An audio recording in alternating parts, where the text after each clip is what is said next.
Mesdames, Messieurs, soyez les bienvenus.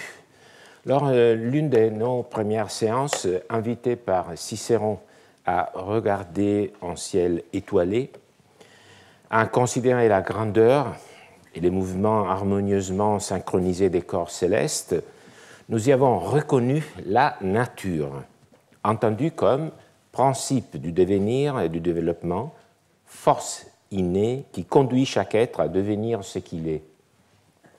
Pour les anciens, la nature est philosophiquement une force intérieure. Pour les stoïciens, notamment, un souffle igné artisan. Elle est donc le revers, presque l'opposé de la nature en tant qu'environnement, tel que nous l'avons l'habitude de la concevoir. Comme son nom l'indique, l'environnement est ce qui se trouve à l'extérieur et tout autour. Sortons donc aujourd'hui de la nature innée et embrassons l'environnement. La question que nous abordons aujourd'hui est très simple. Les Romains ont-ils établi une protection juridique de l'environnement? La réponse ne pourra pas l'être, car elle risquerait d'être simpliste. Il faudra lever de nombreux voiles avant de s'approcher de la réalité. Tout d'abord, pour que quelqu'un protège quelque chose, il devrait avoir une perception de l'existence de cette chose, en l'occurrence l'environnement. Ce quelqu'un devrait aussi évaluer si et dans quelle mesure la chose en question est vulnérable et en danger. Enfin, il faudrait qu'il connaisse le remède à utiliser pour conjurer ce danger. Ainsi, avant de se demander si les juristes romains ont pris des décisions pour faire face aux problèmes environnementaux, nous devrions savoir s'ils avaient à l'esprit une notion d'environnement plus ou moins comparable à la nôtre, et s'ils avaient conscience de sa vulnérabilité, et si oui, des remèdes pour y pallier. Nous avions adopté la même démarche l'année dernière, si vous vous en souvenez, avant de nous demander s'ils utilisaient des critères économiques pour prendre des décisions juridiques, nous nous sommes demandé si les Romains possédaient un savoir économique. Poser la même question à propos de l'environnement, ou si vous voulez de l'écologie, est davantage compliqué par le fait que la notion d'environnement est aujourd'hui encore très discutée, plutôt polysémique. C'est un mot qui englobe beaucoup d'objets différents. Le mot environnement, en ce sens technique, est un anglicisme.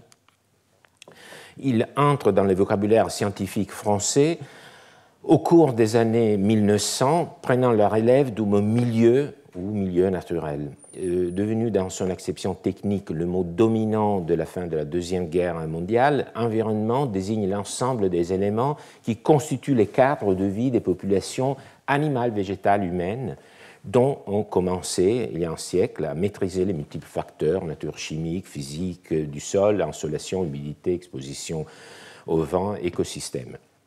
Si l'environnement est ce qu'il y a autour, il s'agit bien d'une notion relative, très importante. C'est une notion relative et changeante.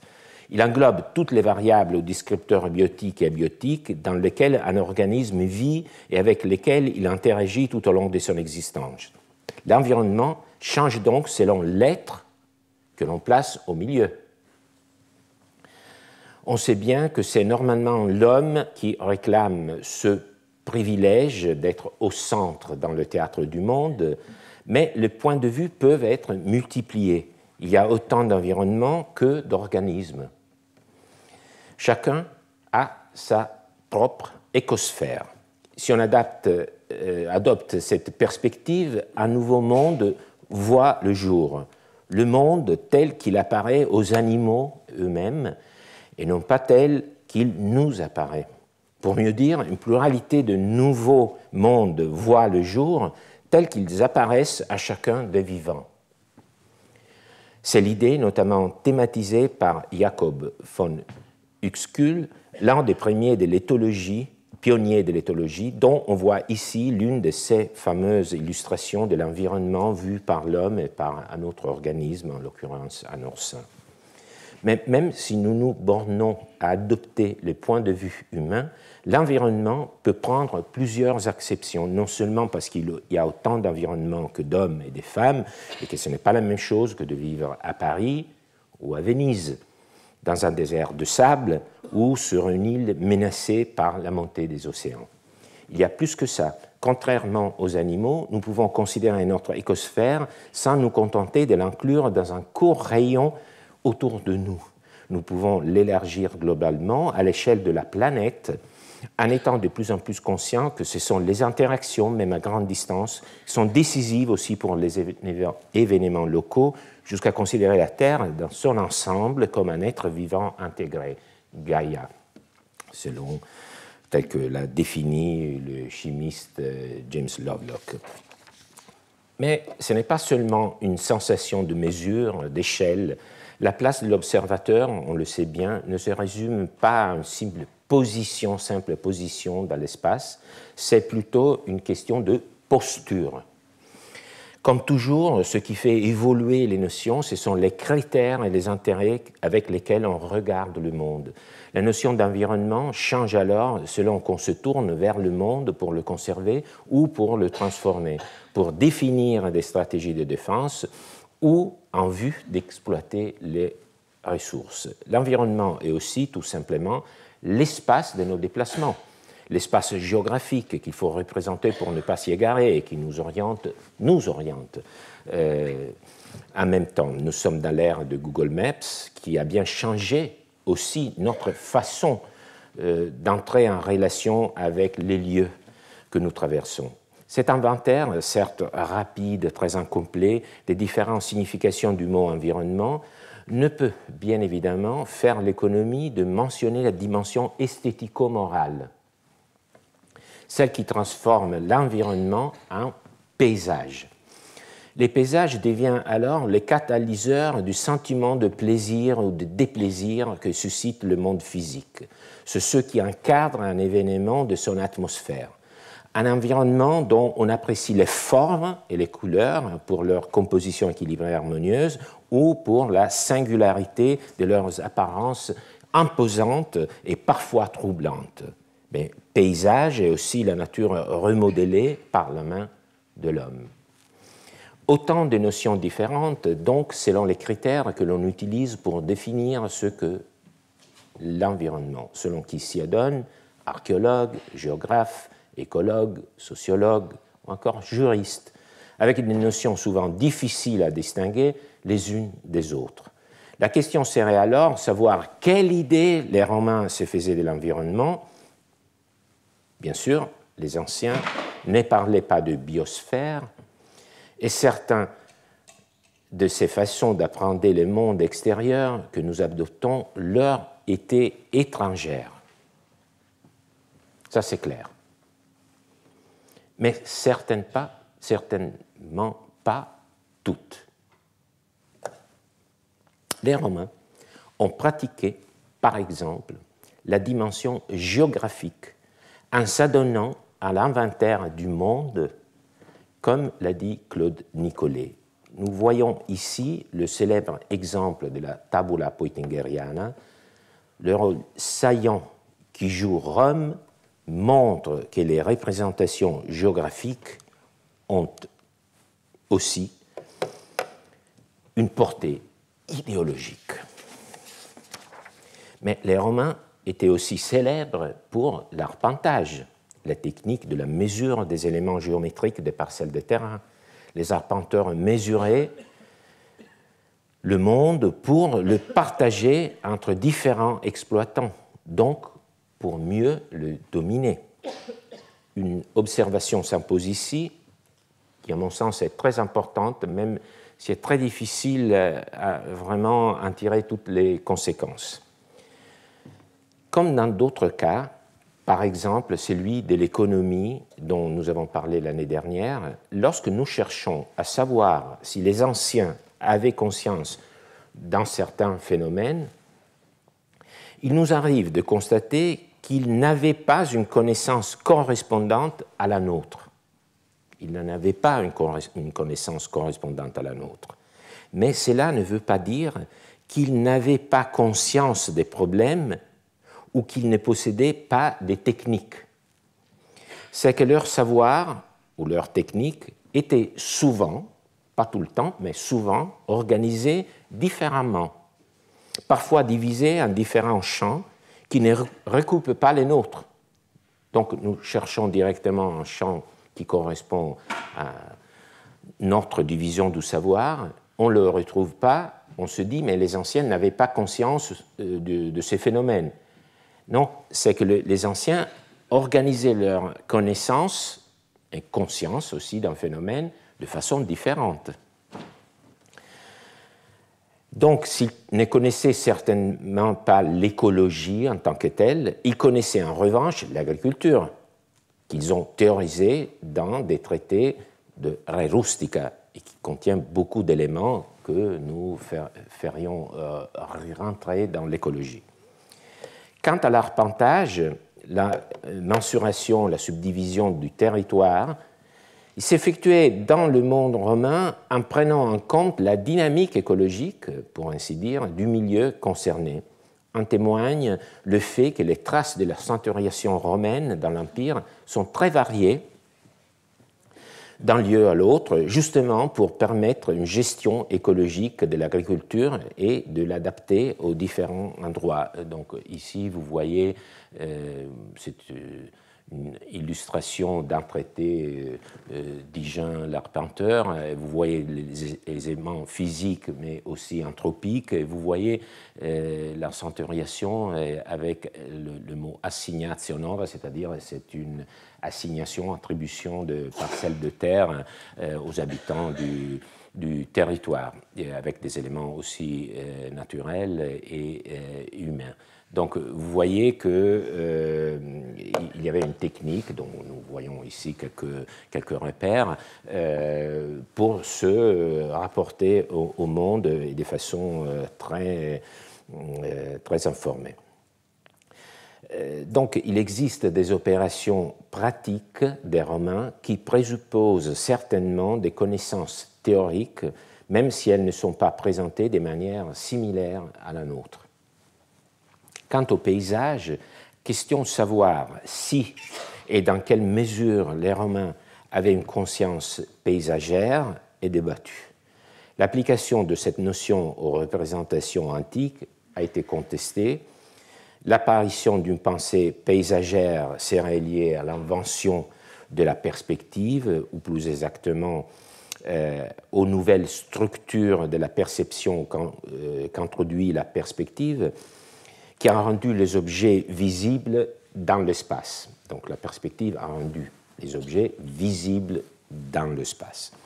Donc les paysages seraient une invention historique de la Renaissance, moment clé de notre appréhension de l'espace et du temps, ou plus tard du romantisme.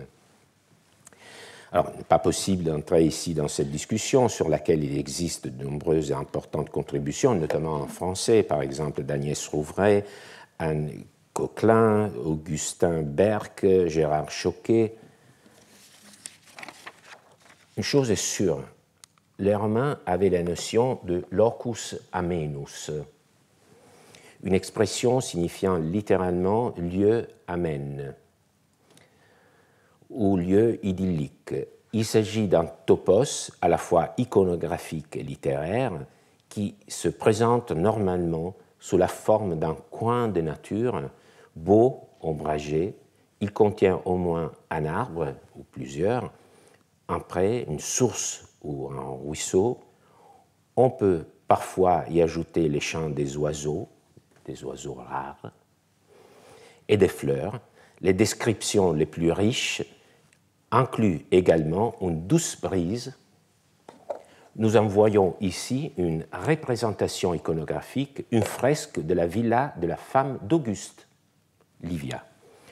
Alors, récemment, Annette Klett a souligné par rapport à la typologie traditionnelle proposée par Ernst Robert Curtius que l'élément fondamental de la conception ancienne, aujourd'hui c'est un peu du name dropping, de la conception ancienne du lieu idyllique consiste dans l'absence du travail. Pour l'homme moyen de l'Antiquité, la possibilité de se rendre dans un lieu de villégiature n'existait que rarement, dont il n'avait que peu d'occasions de s'attarder dans un locus amenus. En tant que paysan, il devait travailler dur toute l'année pour survivre. Le repos, loisir, n'était envisageable que dans des situations exceptionnelles, notamment des fêtes religieuses. On sait par ailleurs que de nombreuses fêtes entraînaient pour les participants au culte une régression à une étape antérieure de la civilisation, par exemple antérieure à l'introduction de l'agriculture. Pendant la durée de la fête, ils vivaient donc en quelque sorte dans l'âge d'or, quand les gens pouvaient se nourrir suffisamment à tout moment, sans aucun souci. Il n'y avait alors pas besoin de travailler. Ils vivaient de ce que la nature leur offrait en abondance, d'où leur imaginaire du locus amenus comme un lieu ombragé et frais avec une nourriture spontanée, la liberté du travail. Nous commençons à entrevoir que pour les anciens, les paysages revêtaient une forte coloration morale. D'autre part, c'est la prééminence de l'écrit qui fait du paysage le sujet d'un discours et, de cette façon, transforme les lieux en objets de pensée. Écoutons les vers d'Horace. S'il faut vivre en accord avec la nature et qu'on doive d'abord chercher un terrain pour y mettre sa maison, connais-tu un endroit préférable à la campagne heureuse? En est-il où les hivers soient plus doux, où des frais zéphyrs tempèrent plus agréablement les ardeurs de la canicule et les fureurs du lion, irrité par le feu du soleil, hiver, été. En est-il où les cruels soucis de l'envie troublent moins le repos et le sommeil? Les fleurs des champs flattaient-elles moins la vue et l'odorat que les mosaïques libyennes?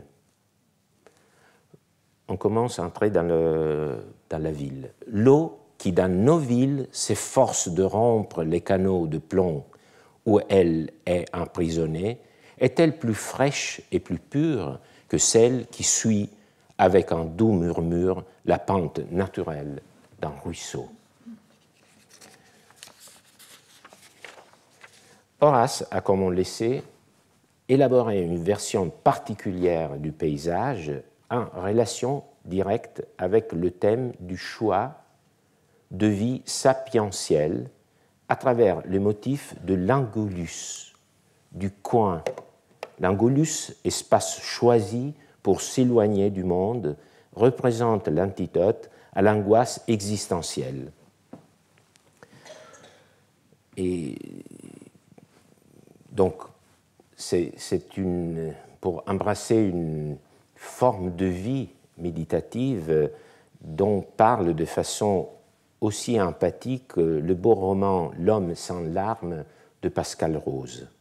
Dans une célèbre ode, Horace s'adresse à Mécène, l'invitant à laisser Rome et à se rendre dans la petite demeure de campagne du poète.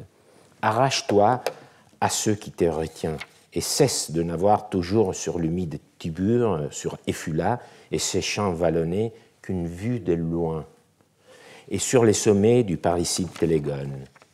Déserte le luxe fatigant, et la tour proche des abruptes nuées. Renonce à admirer, ville bienheureuse, la fumée, l'opulence, les fracas de Rome. Alors, Mécène est représenté un homme qui vit, donc c'est l'interlocuteur auquel s'adresse cette invitation d'Horace, est représenté ici un homme qui vit dans un luxe étouffant, dans une tour qui grimpe jusqu'aux nuages, qui ne peut que regarder de très loin les paysages et la beauté de la campagne. Ce sont les trois endroits évoqués ici, Tibur, Effula, Tusculanum, et qui s'émerveille de la fumée, de la richesse et du bruit de Rome. Alors, cette représentation poétique, il y a à côté une représentation dans un tableau de Claude-Joseph Vernet. Et vous pouvez voir, même si à première vue il s'agit à peu près de la même thématisation, toutes les différences. C'est-à-dire que dans ce peintre qui anticipe un peu aussi la sensibilité romantique, même si on ne peut pas le ranger dans ces courants, vous voyez qu'il y a déjà l'esthétique de la ruine. Ce n'est pas Mécène qui contemple Tibur tant qu'elle l'était. Donc c'est déjà un esthétisme complètement différent. Cela pour dire que la conscience du paysage est elle aussi changeante par rapport à l'idéologie, à l'époque, mode de vie, même à la condition de ce qu'on peut encore voir. Alors, partant du locus amoenus comme lieu de fuite du travail et des soucis, nous arrivons, par le biais des derniers mots d'Horace, à l'idée inverse, celle de la ville, dont ces vers nous présentent déjà la condition physique, notamment la pollution de l'air et la nuisance sonore. C'est ici que l'on retrouve donc de façon plus directe une idée d'environnement en tant que cadre de vie physique dans les mots d'un roman, mais aussi que l'on percevoit ce que je vous disais, c'est-à-dire que cette vision est ici notamment filtrée par une perspective morale. En d'autres termes, notre vision de l'environnement tend à se construire sur des facteurs biotiques et abiotiques précis, mesurés et mis en relation entre eux. Pour les Romains, il s'agissait souvent d'une vision qualitative filtrée par des réflexions morales. La différence avec le sentiment moderne est que les écrivains latins condamnent davantage l'immoralité de l'homme qui se perd dans des actions futiles et qui poussent au gaspillage, à la poursuite de ce vain plaisir, plus que les dommages eux-mêmes infligés à la nature, ce que les codes civils français appellent le préjudice écologique. Gardons ce contexte à l'esprit en abordant l'un des témoignages les plus impressionnants de l'éventuelle conscience écologique des Romains. Il s'agit d'un passage de Tertullien, un écrivain de langue latine originaire de Carthage. Il se convertit au christianisme à la fin du IIe siècle et devient un théologien des plus importants. Il naît vers 550 après Jésus-Christ et meurt vers 220. Tertullien est donc un contemporain d'un de nos héros, Ulpien, que nous allons retrouver d'ici peu. Par ailleurs, tout indique que Tertullien, avant de devenir théologien, était un excellent juriste, lui aussi, et que certaines de ses opinions sont conservées dans le Digeste. Son traité de l'âme, vraisemblablement composé par Tertullien vers 210-211, est la première psychologie chrétienne face à des théories philosophiques et médicales anciennes qui s'opposent au contenu des Écritures. Tertullien livre dans ce traité une véritable catéchèse sur les principes fondamentaux relatifs à l'âme. Alors, ce passage, celui qui suivra, doit être encadré, car comme toujours, on ne peut pas décontextualiser les textes, parce que les anciens utilisaient les textes de façon très souvent argumentative. Donc, il prend une signification dans le contexte et dans la perspective de l'objectif qu'il voulait rejoindre, obtenir. Alors, Tertullien est en train de réfuter la doctrine pythagoricienne de la métempsychose qui veut que les morts continuent dans les vivants. La transmigration de l'âme ayant lieu 1000 ans après la mort. une doctrine certainement incompatible avec le christianisme. Pour la critiquer, Tertullien utilise entre autres cet argument: si les vivants étaient issus des morts, leur nombre devrait toujours être le même.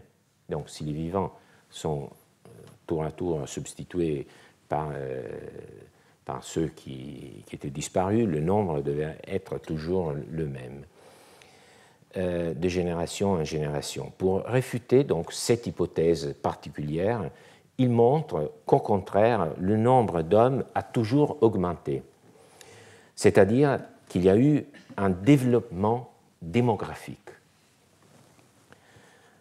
Nous trouvons cependant, c'est le début de cet argument de Tertullien, dans les livres sur les antiquités humaines, probablement il fait allusion ici à Varron, que la race humaine a progressé avec une croissance graduelle de la population, soit en occupant différentes parties de la terre comme aborigènes, ou comme tribus nomades, ou comme exilés, ou comme conquérants, comme les Scythes en partie, les Théménides dans le Péloponnèse, les Athéniens en Asie, les Phrygiens en Italie, Phéniciens en Afrique, soit par des méthodes plus officielles de migration qu'ils nomment apoikiai, colonies, dans le but de se débarrasser de la population superflue en dégorgeant vers d'autres lieux leur masse peuplée.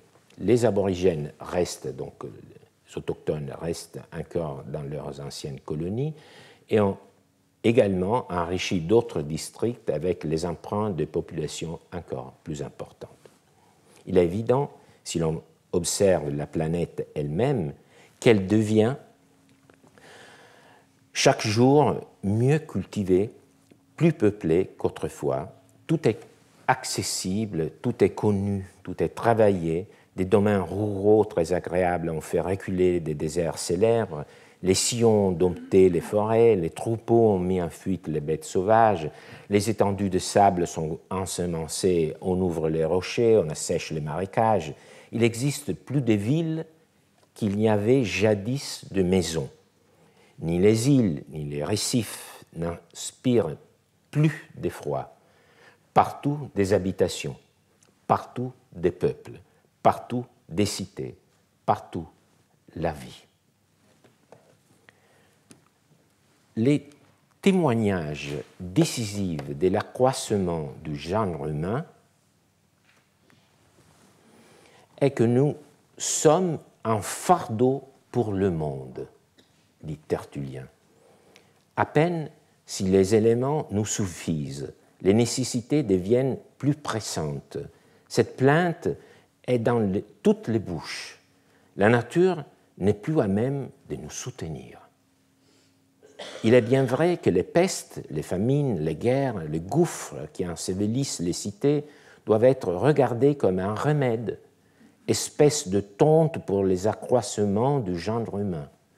Toutefois, quoique ces sortes de haches moissonnent à la fois une grande multitude d'hommes, jamais, cependant, l'univers n'a encore vu avec effroi, au bout de 1000 ans, la résurrection de cette multitude, ramenant la vie après la mort.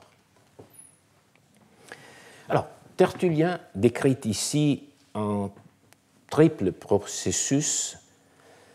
D'abord, une vigoureuse extension de l'agriculture, de l'élevage au détriment des forêts, des marécages, des steppes. Ensuite, un développement urbain et politique aussi spectaculaire. Et, dans cette perspective, un essor du système municipal romain. Enfin, Tertullien se fait l'écho d'une crainte qu'il dit répandue. Voir la nature incapable dans l'avenir de nourrir tant de monde. Il s'ensuit que des événements catastrophiques serviront à rétablir l'équilibre démographique. C'est un argument malthusien qui nous effraie, mais que l'on entend encore souvent aujourd'hui, malheureusement. Et enfin, la conclusion. Malgré ces catastrophes, on ne voit pas réapparaître les âmes réincarnées prédites par les pythagoriciens. Et je souligne le verbe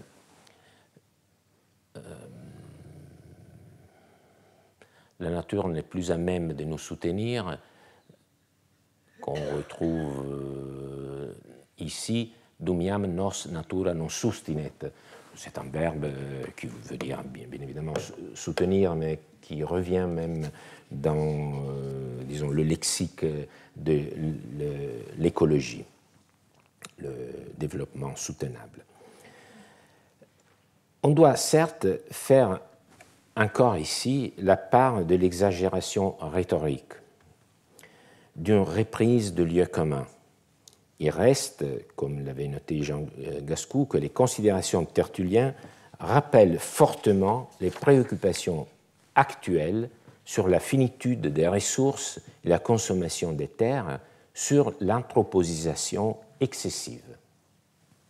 Donc, il y a la perspective de Tertullien, qui est une perspective, disons, tout à fait neutre, si vous voulez. C'est un argument qu'il utilise pour contrer la doctrine pythagoricienne. On peut même penser qu'il y a un peu d'exagération dans cette description de l'essor du monde romain, de l'urbanisation et du manque de ressources pour nourrir tout le monde. Mais nous pouvons aussi prendre ces témoignages, tout cela dit, comme effectivement un document de certains soucis, préoccupations. Préoccupation, c'est aussi un mot, disons, du lexique, même législatif, concernant le dérèglement climatique. D'un souci que les Romains avaient face à l'environnement. Nous en venons alors à nos juristes, et notamment à un juriste contemporain de Tertullien, Ulpien. Nous devons donc nous demander comment ces idées que nous avons vues fleurir dans différents textes sont entrées dans le raisonnement des juristes. Nous le faisons à travers une institution juridique particulière, l'usufruit. Je suis particulièrement heureux de faire cette modeste démonstration, ayant ici dans la salle mon très cher collègue Luigi Pellecchi, qui l'aurait fait bien mieux que moi. Le Code civil français en donne cette définition. L'usufruit est le droit de jouir des choses dont un autre a la propriété, comme le propriétaire lui-même, mais à la charge d'en conserver la substance. Cette définition est reprise à la lettre d'un texte du Digeste, comme vous pouvez le voir. Donc je n'ai même pas mis la traduction du texte latin, parce que le Code civil fait déjà ce service. Dernière phrase du texte latin et du texte français, conserver la substance à quelque chose de très philosophique et donc un peu mystérieux. Ce propos expliqué par d'autres textes comme on peut bien sûr jouir de choses dont un autre a la propriété, mais à condition d'assurer la conservation de la chose, c'est-à-dire de l'entretenir. Alors, c'est là le cœur, disons, de l'argument et l'arrière-plan de ce que nous allons voir un peu plus en détail dans le texte qui suit. Les droits à l'usufruit est temporaire, donc à la fin, il faut que l'usufruitier remet les biens à son propriétaire dans un bon état. Donc ça, c'est vraiment la règle de base autour de laquelle tous les problèmes que nous allons voir se comprend et s'explique.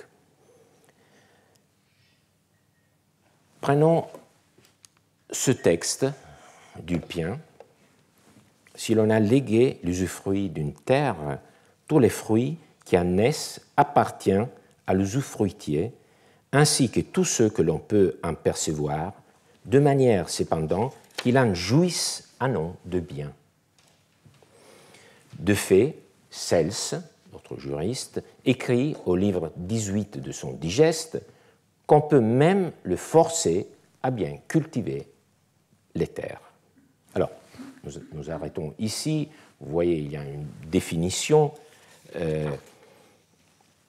Donc, le juriste part d'un cas particulier, l'usufruit d'un fond de terre, et il aborde la question, la notion, qu'est-ce qu'il faut comprendre comme fruit. Pourquoi c'est important? Parce que les fruits reviennent à l'usufruitier. Donc, il faut faire la distinction, qu'est-ce qu'un fruit et qu'est-ce que ne l'est pas, parce que ce qu'est un fruit revient à l'usufruitier. Ce qui n'est pas un fruit revient au nu propriétaire. Donc, c'est une question très importante. Donc, dans cette première partie du texte, il explique qu'il faut considérer comme fruits tous les fruits qui naissent dans le fond, mais aussi tous ceux que l'on peut en percevoir. On va revenir sur ces deux catégories, mais on a bien compris pour l'instant. Mais il ajoute, ce qui est très important pour nous, il faut bien sûr qu'il perçoit, l'usufruitier perçoit les fruits, mais à la condition qu'il utilise le fond en homme de bien. On pourrait même un bon père de famille, comme le propriétaire l'aurait fait, c'est un peu ce que dit le Code civil, comme le propriétaire l'aurait fait.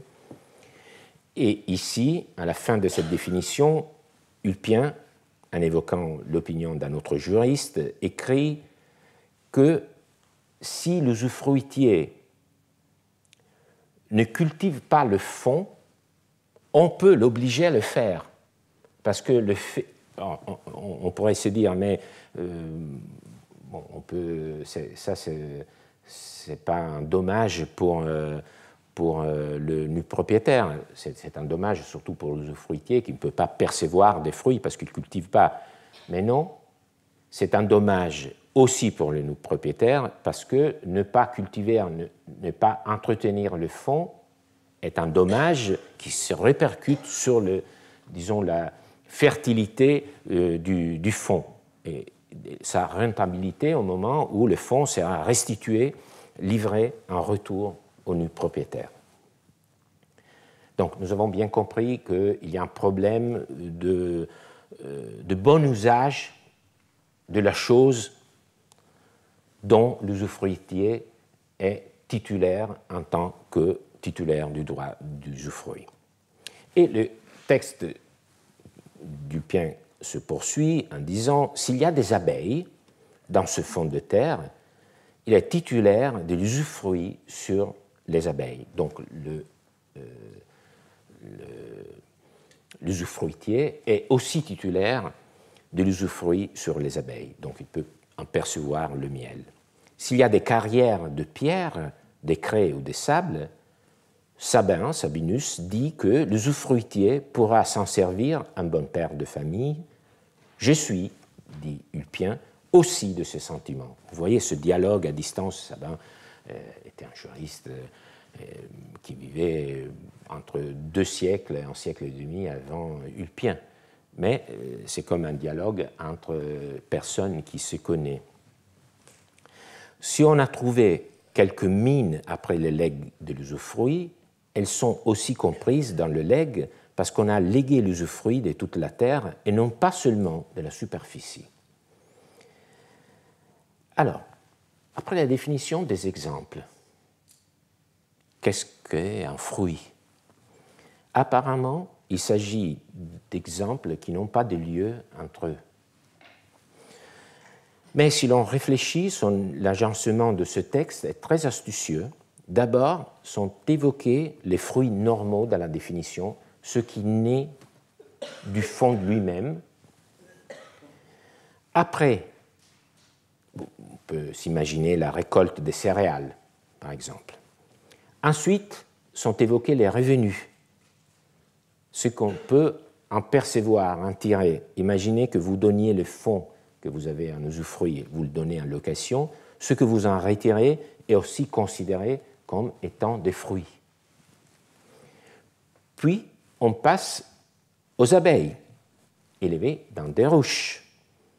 On en parle à ces moments car ce sont des biens mouvants, un immeuble, même volatiles, qui ne sont pas liés au fond. Le miel qu'on en tire sera considéré néanmoins fruit. Puis on passe à l'exploitation du sous-sol. Donc, on a parlé de ce qu'il y a sur le sol, ce qui pousse du sol lui-même, les ruches qui sont sur le fond de terre. À ce moment, le juriste passe à envisager l'exploitation du sous-sol. En dernier lieu, il parle de mines découvertes tardivement. Donc, disons qu'il s'agit de biens qui sont encore plus éloignés. Donc, le point de départ, c'était ce qui pousse du fond lui-même. On arrive à quelque chose qui est encore plus éloigné du fond lui-même, car ces mines sont dans le futur. Elles ne sont pas encore là lorsque l'usufruit a été légué. Alors, nous avons compris, grâce à Ulpien, ce qu'est l'usufruit. Passons maintenant au texte qui nous intéresse directement et qui va conclure notre séance. Il s'agit de deux textes un peu longs que j'ai coupés en deux parties. Alors, premier texte qui permet d'encadrer le texte sur lequel nous porterons véritablement notre attention. L'usufruitier ne doit pas détériorer la propriété. Fructuarius causam proprietatis deteriorem facere non debet. Meliorem facere potest. Il peut la rendre meilleure. Donc c'est une directive pour l'utilisation en homme de bien. Qu'est-ce qu'il peut faire? Il ne peut pas détériorer la propriété. Je vous rappelle, vous vous souvenez, le problème c'est de voir l'équilibre des intérêts entre le nu propriétaire et l'usufruitier. Donc l'usufruitier ne peut pas détériorer la propriété, mais il peut la rendre meilleure.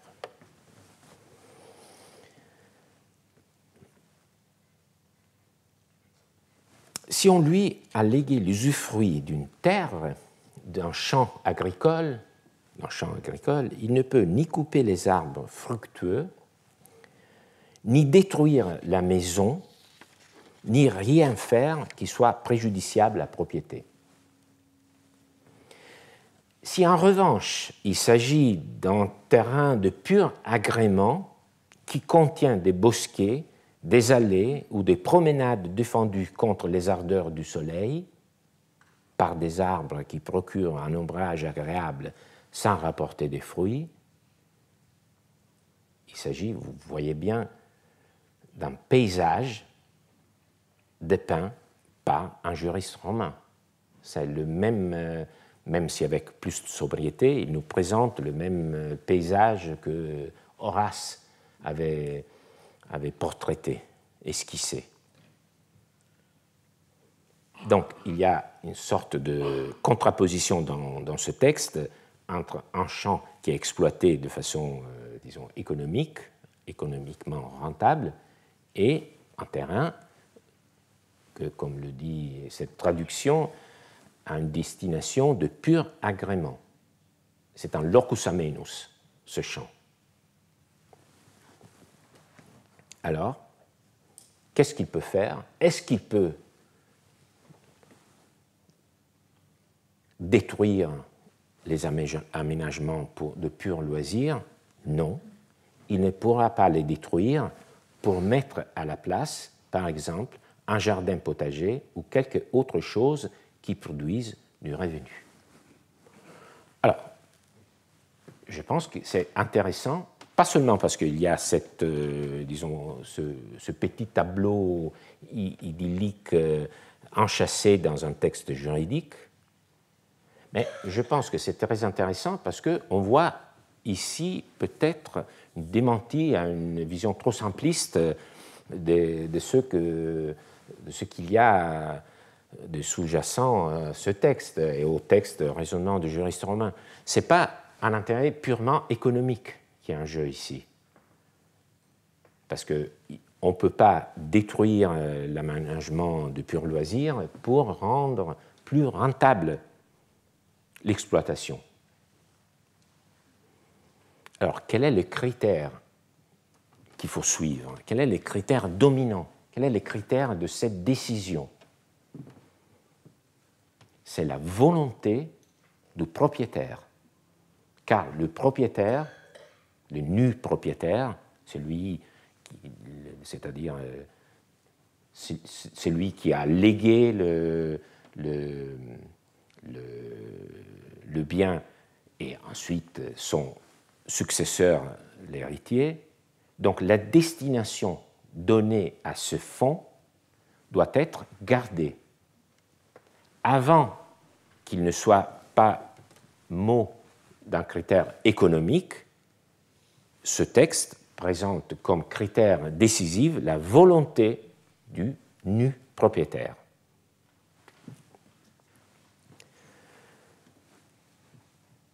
Et je dirais même que c'est une volonté d'autant plus forte et à respecter qu'elle n'est pas tournée vers la rentabilité. C'est un peu le paradoxe de ce texte.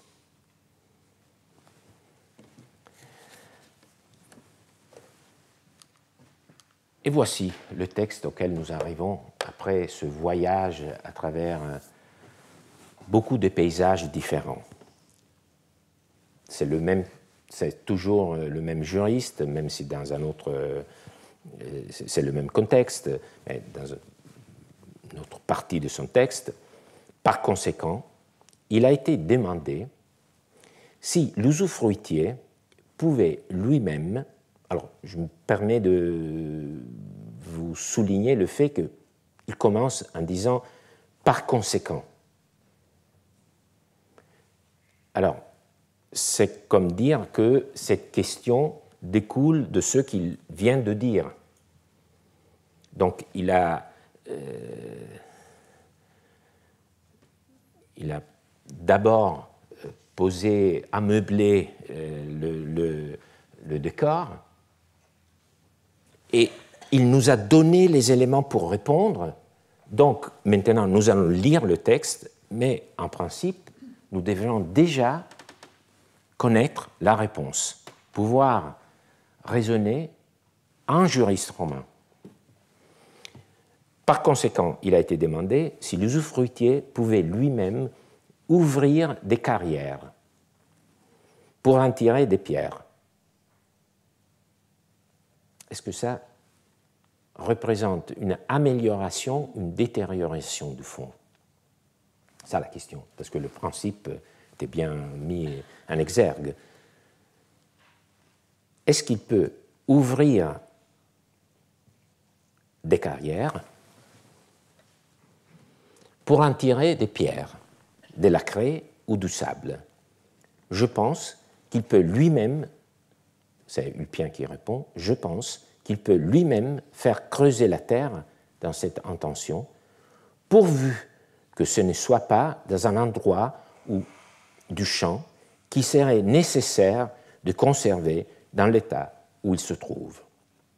Ainsi, il pourra chercher dans la terre des veines de pierre ou des métaux de ce genre.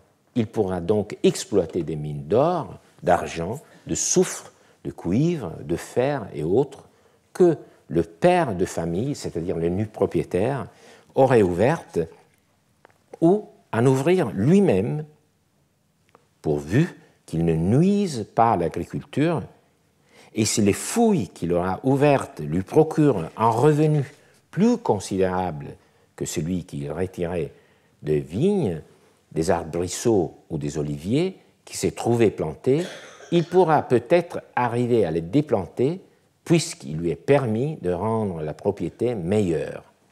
Cependant, si les changements que fait l'usufruitier nuisent à l'air du champ, ou si ces activités demandent un grand entretien d'ouvriers ou de jardiniers dont le propriétaire ne pourrait pas soutenir la dépense, Il ne serait pas censé injouir un bon père de famille. Il ne pourra pas même élever un bâtiment sur la terre, à moins qu'il ne soit nécessaire pour renfermer les fruits. Alors, il faut d'abord bien comprendre le texte. Une terre a été cédée à un usufruit, le champ est cultivé, donc il ne s'agit pas, c'est le point de départ, il ne s'agit pas dans locus amenus, dans le jardin de plaisir. Le champ est cultivé, donc il a une destination économique. La question est la suivante: l'usufruitier peut-il se livrer à l'extraction des roches ou des métaux? La réponse est oui, si des carrières et des mines étaient déjà présentes dans le fond. Bien évidemment, si les carrières ou les mines étaient déjà présentes, il peut continuer de les exploiter. Mais plus délicate est la question de savoir si l'usufruitier peut ouvrir lui-même des carrières ou prospecter des filons des métaux. Il s'agit en effet de savoir s'il peut modifier l'usage qui en faisait le nu propriétaire, aller au-delà de ce que le nu propriétaire faisait.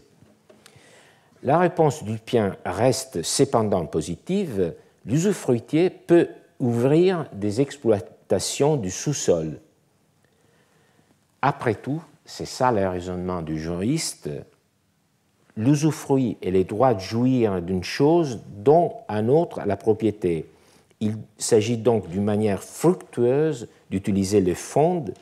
La seule limite est que l'exploitation du sous-sol ne doit pas nuire à l'utilisation agricole du terrain. Tout d'abord, au sens physique, c'est-à-dire que l'usufruitier ne doit pas occuper avec des installations minières une partie de la terre indispensable à la culture. Donc il peut aller plus loin dans l'exploitation minière, mais il faut quand même qu'il ne nuise pas complètement à l'agriculture. D'abord, il ne faut pas tout occuper, surtout les parties nécessaires à l'exploitation agricole. Mais le juriste va encore un peu plus loin. L'usufruitier peut faire un calcul économique. Il se rend compte, si l'usufruitier se rend compte que l'exploitation métallurgique est beaucoup plus rentable que l'exploitation agricole, il peut arriver même à détruire vignes et plantes pour se consacrer à la métallurgie. Ça nous pourrait paraître un peu étrange au vu du point de départ. Il ne faut pas vraiment changer la destination agricole que le nu propriétaire avait donné au fond. Mais ce n'est pas incompréhensible. Comme déjà le nu propriétaire avait donné une destination économique, le fait de se rendre compte qu'il peut améliorer la rentabilité du fonds en gardant une destination économique rentre dans les possibilités légitimes de l'usufruitier. Vous voyez ce que je veux dire? C'est qu'il y a quand même, au fond, la volonté du nu propriétaire d'exploiter de façon économique ce fonds, et donc le fait qu'il y a un calcul économique qui peut profiter au fonds et à son exploitation respecte la volonté du nu propriétaire, même si elle la change un peu. Mais il y a une limite. Cette exploitation minière ne doit pas polluer l'atmosphère au point de rendre la terre inutilisable pour l'agriculture. C'est une limite qui est très claire, même si elle est exprimée par des mots presque poétiques. Celum corrumpere, corrompre le ciel. J'ai traduit nuise à l'air, à l'atmosphère du champ. il s'agit là d'une conscience écologique, si vous voulez. L'exploitation du sol peut faire, pour faire des carrières, des roches ou même de l'extraction minière, peut produire de la pollution qui rend ensuite impossible l'exploitation agricole du champ. Et c'est ça qu'on ne veut pas faire. On ne veut pas que ce changement dans l'exploitation rend impossible de revenir à l'exploitation originaire. Alors, à ces propos, on peut se dire que, comme j'ai dit, il y a une conscience écologique. On peut se dire d'abord que les informations paléo-environnementales et paléoclimatiques dont nous disposons confirment que la métallurgie pratiquée dans le monde romain antique laissait des traces. Le meilleur exemple est fourni par la pollution par le plomb. Vous vous souvenez qu'il y avait l'évocation du plomb même dans le mot d'Horace. Le plomb identifié dans les glaces du Groenland. Enregistrant l'augmentation de la concentration en plomb, elle apporte le témoignage de l'essor des activités métallurgiques pour fabriquer des pièces de monnaie. Les Romains fondaient les minerais de plomb et d'argent de mine pour en extraire l'argent. En chauffant le minerai pour en extraire l'argent, le plomb s'échappait sous forme de déchets et entrait dans l'atmosphère pour être ensuite transporté jusqu'au Groenland. Ce qui est le plus important, parce que ça, c'est le point de vue des chercheurs contemporains aujourd'hui, parmi lesquels il y a cette très importante étude de 2018, mais je vous rappelle, ou je vous annonce que l'année prochaine, nous aurons le plaisir d'avoir sur la chaire annuelle Avenir commun durable Kyle Harper, l'auteur de ce livre très bien connu, qui parle aussi notamment des conditions, disons, climatiques, physiques du monde romain. Alors, on comprend très bien qu'il y avait des effets, disons, des activités d'exploitation minière dans le monde romain, mais c'est autre chose. Ça, c'est ce qu'on voit aujourd'hui. Est-ce que les Romains eux-mêmes en étaient conscients? Oui. Il n'y a pas de doute là-dessous. Nous avons beaucoup de documents de Vitruve, de Sénèque, de Pline, l'Ancien, qui le disent de façon très, très nette et très claire. Donc, ils étaient conscients, notamment que l'extraction du plomb était très polluant. Alors, dans ce texte d'Ulpien, comme je viens de le dire, ciel, celum, signifie l'air. L'atmosphère, évidemment considérée comme vitale, on revient à la nature en tant que souffle igné qui traverse tous les êtres, et donc l'air est aussi le symbole de ça. Ce n'est pas un hasard si Ulpien, de ce point de vue, met l'accent sur l'air. Virgile non plus, lorsqu'il relate le débarquement d'Énée, des Troyens, sur l'île de Crète, dès qu'ils accostent, il se met à construire une ville qu'ils appellent Pergamée. Ainsi, alors, impatient de la ville appelée de mes voeux, c'est Énée qui parle, je fais bâtir des murs et je l'appelle Pergamée. Et j'exhorte mon peuple, heureux de ce nom, à aimer ses foyers et à lever haut les toits d'une citadelle. Déjà, les navires sont tirés au sec sur la grève, les jeunes gens occupés au mariage et à des nouveaux labours. J'ai dicté les lois et les lieux d'habitation quand soudain, infectant les corps, dans une atmosphère viciée, corrupto celi tractu, et désolant arbres et plantes, vint une épidémie et une année porteuse de mort. On abandonnait le souffle si doux de la vie où l'on traînait son corps malade. Alors, ainsi, même si on ne comprend vraiment pas jusqu'au dernier détail quel rapport les juristes voient entre l'activité d'extraction minière et la corruption de l'air d'un point de vue organique, il est clair qu'il s'agit d'une préoccupation environnementale, dirions-nous, mais environnementale au sens d'une préoccupation pour des fumées qui peuvent avoir un effet général sur la région. C'est ça dont se préoccupe Ulpien, l'effet que cette exploitation minière peut avoir sur les voisins, sur la région, à l'échelle du monde. Non, c'est une considération juridique très précise.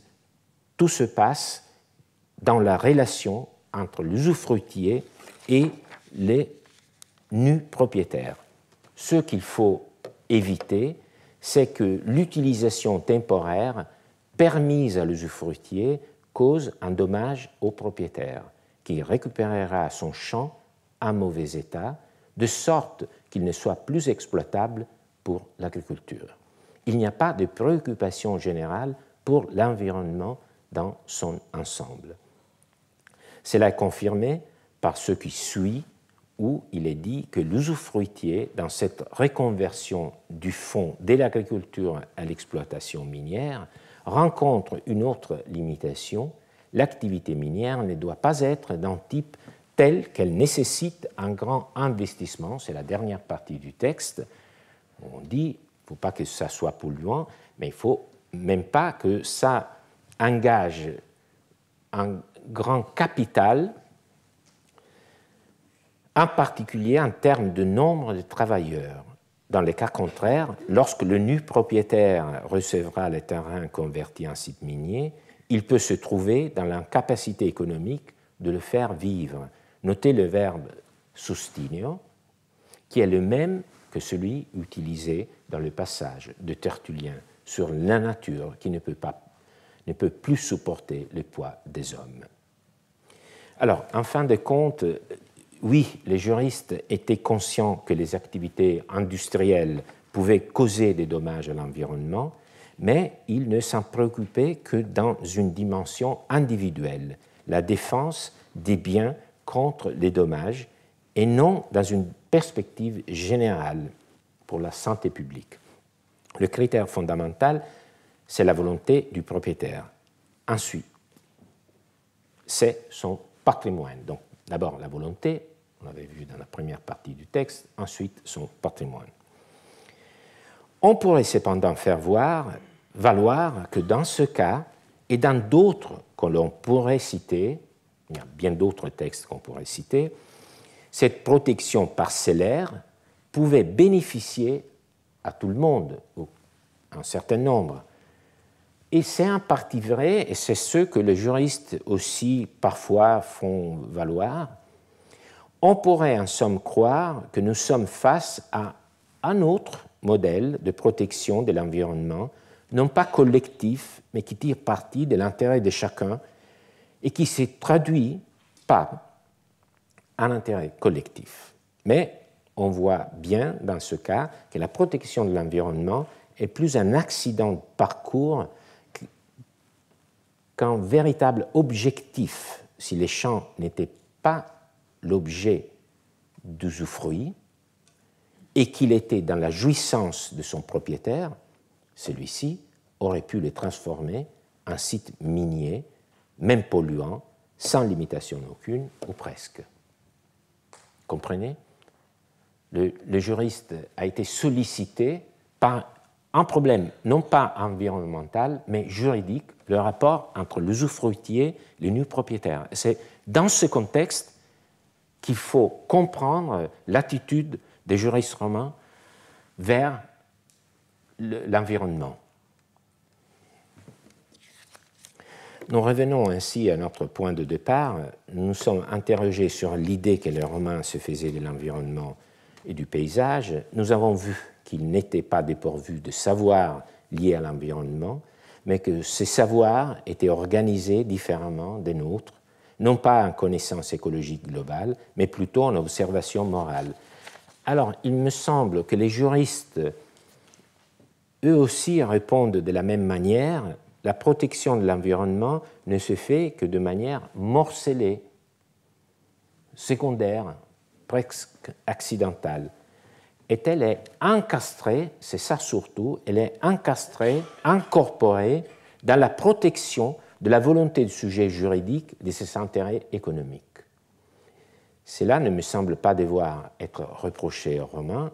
Nous ne pouvons pas les blâmer s'ils n'ont pas atteint une prise de conscience que les experts du GIEC s'efforcent encore aujourd'hui de faire accepter aux hommes politiques et au public. Au contraire, l'expérience des Romains est utile de la connaître, parce qu'elle met en évidence les limites des modèles de protection fondés uniquement sur les individus et les intérêts privés. Merci.